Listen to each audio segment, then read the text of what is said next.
cuti beraya ke, Dek? Lama saya tak balik kampung ni, Cik. Dah berapa lama tak balik?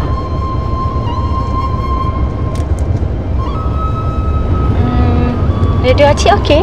Okey je. Nak dengar lagu? Lagu apa? Lagu raya?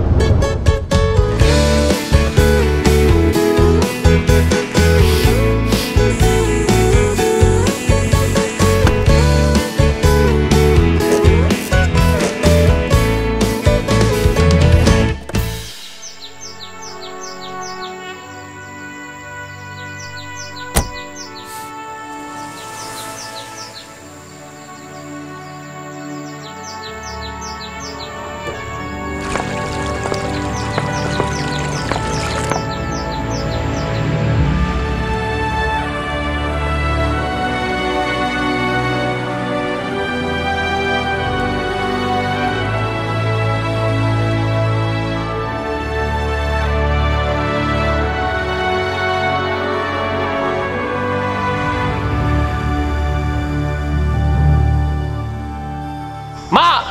Along dah balik!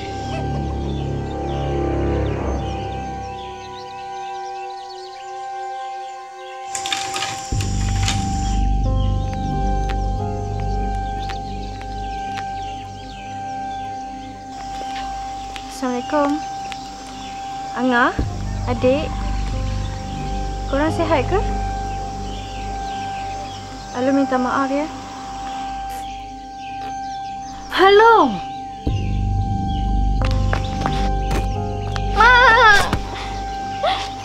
Mak, Alu minta maaf dari hujung rambut sampai hujung kaki.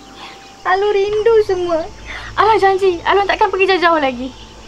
Semai raya Mak Zaira batin, Mak. Apa kau merepek ni, Long? Raya kan esok? Tadi pagi kau keluar, sekarang baru kau balik. Mana barang yang aku suruh belikan tu? Astaghfirullahaladzim. Beg baju aku kau isi barang dapur.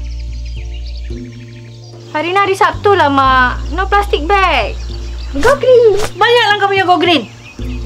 Obat gigi yang Mak suruh beli dah ada? Ada dalam tu.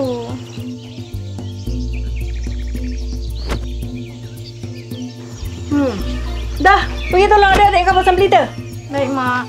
Ya, Dek. Dek. Awal pakai baju raya lah. Jangan kau, Dek. Along pun nak rasa balik kampung raya juga. Long. Kau ni kok berangan kan?